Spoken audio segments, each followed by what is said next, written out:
Marty Lagina, a renowned treasure hunter, has become a household name through the popular TV show, The Curse of Oak Island. Born in Kingsford, Michigan, Marty's interest in Oak Island was sparked by a story in Reader's Digest at the age of 11.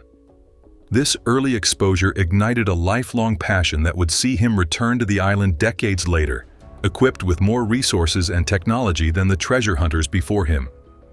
Marty initially pursued a career far from treasure hunting, studying engineering at Michigan Tech and law at the University of Michigan. He founded Terra Energy, a company that pioneered the extraction of natural gas from shale in Michigan. His business acumen was proven when he sold Terra Energy for $58 million. However, Marty's childhood fascination with Oak Island never waned, and his brother Rick, who also shared an interest in the island, decided to seriously pursue this dream. They bought a controlling interest in Oak Island Tours, which owned most of the island, and began what would be one of the most famous treasure hunts in modern history. Their quest has been fraught with challenges, as the island is notorious for its booby traps and flooding tunnels, designed to protect whatever may be hidden underground. Over the years, the Laginas and their team have uncovered various items that suggest a significant past presence on the island. Each season, they seem to edge closer to making a major discovery, although the ultimate prize remains elusive. What sets Marty apart in this endeavor is his approach to the hunt, which combines his engineering skills with a meticulous attention to detail. This methodical approach is complemented by his willingness to employ cutting-edge technology. From sonar scans to heavy drilling equipment, Marty ensures that no stone is left unturned, or no part of the island remains unexplored. This blend of old-school adventurism and modern technology has defined the Oak Island treasure hunt under the Laginas. Outside of treasure hunting, Marty is known for his commitment to renewable energy. After selling his oil and gas company, he founded Heritage Sustainable, which aims to develop one of the largest wind turbine projects in the United States. His passion for sustainable practices extends into his personal life, as he owns and operates a vineyard in Michigan that practices organic farming. Despite his numerous business ventures and the ongoing treasure hunt, family remains a central part of Marty's life. He is married, has 2 children, and his son, Alex, joins him in his Oak Island endeavors, making it a family affair. The show The Curse of Oak Island has shown Marty as a brother, a father, and a leader, showing viewers the many sides of him. Marty Lagina's quest on Oak Island is a testament to the power of curiosity and the human spirit's quest for discovery.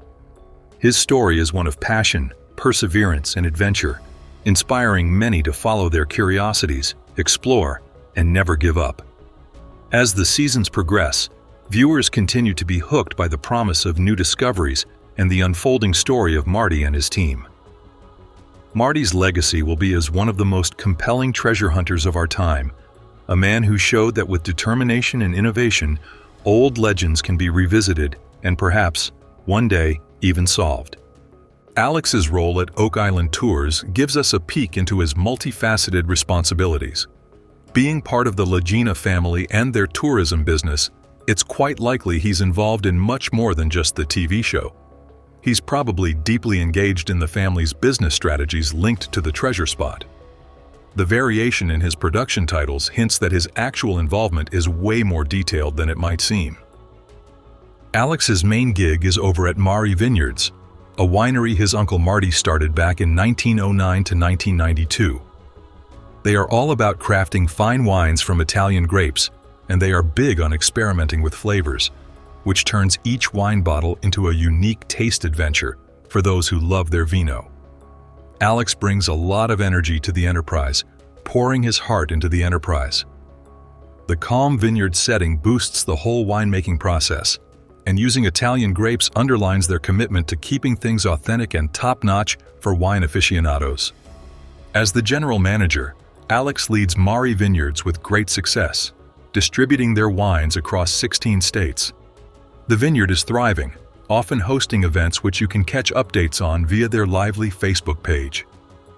Despite his thriving career at Mari Vineyards, Alex keeps up an exciting sideline as a treasure hunter.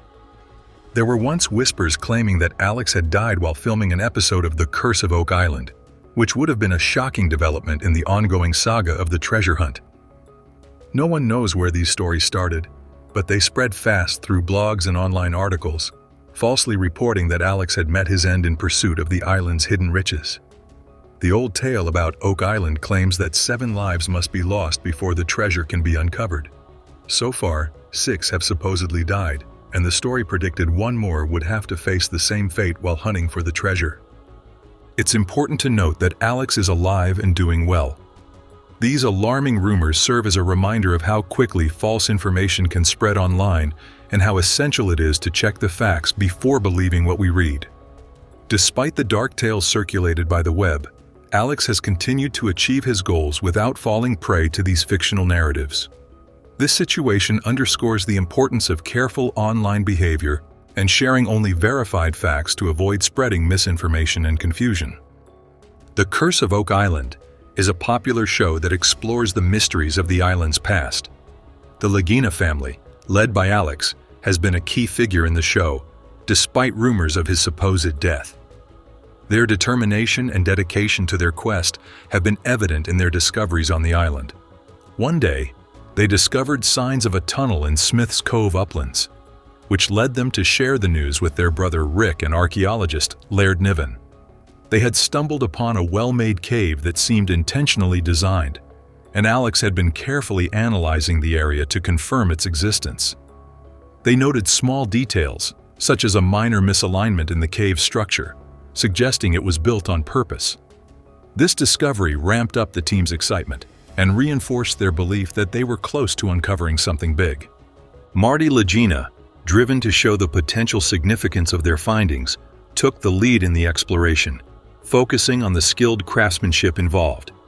Together, they worked together to dig deeper into the questions under Smith's Cove uplands, committed to solving the riddle of Oak Island. They found a large timber and another significant round timber close by, with the main beam being particularly notable for its well-crafted structure.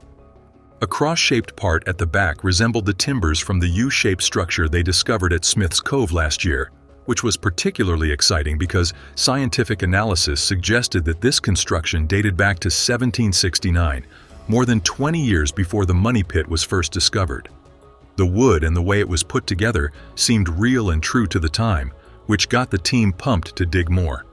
Smith's Cove has been full of surprises, showing up with various unexpected structures and bringing to light a bunch of things we didn't know about before. As they dig deeper, they keep finding signs that suggest there might be a flood tunnel on Oak Island, something that historical records seem to hint at too. Just when they thought they were getting close, a find at Smith's Cove pushed the Laginas into their biggest dig yet.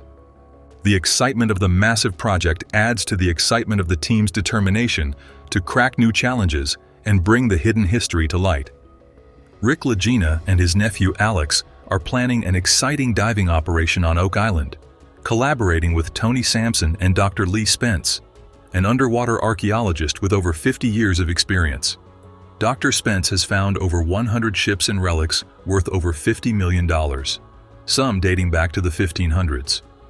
The archaeological team, led by Laird Niven, began looking into the circular depression on Lot 5, which they believe is part of an old man-made structure from before the 1760s lot division.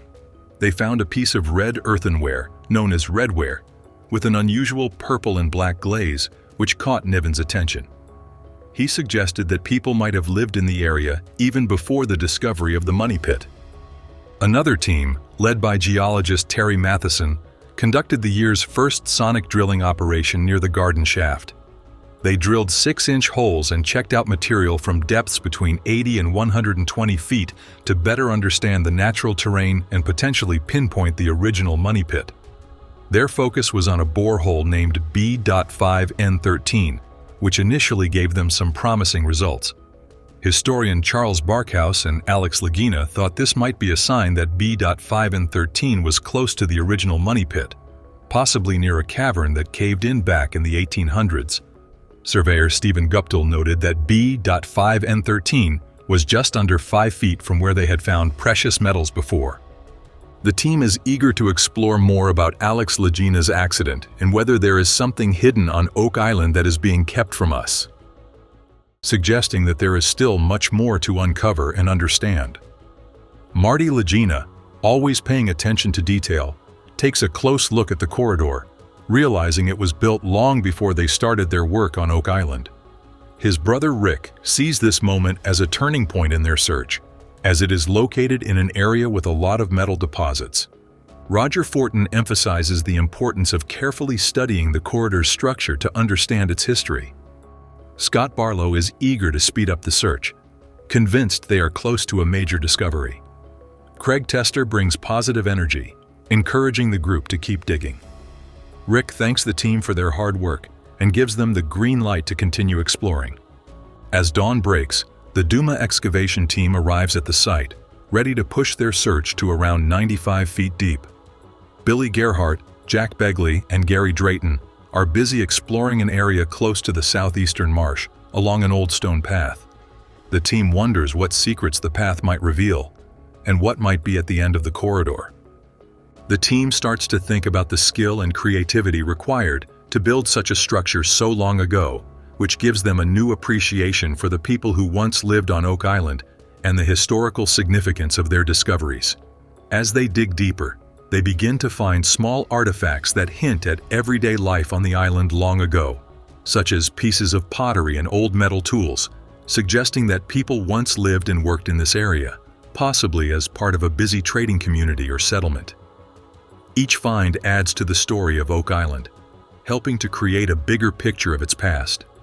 The team on Oak Island, led by Gary Drayton and Rick Lagina, was searching for hidden treasures in the swamp. They discovered wooden planks, crafted to fit together, which seemed to be pieces of an ancient ship.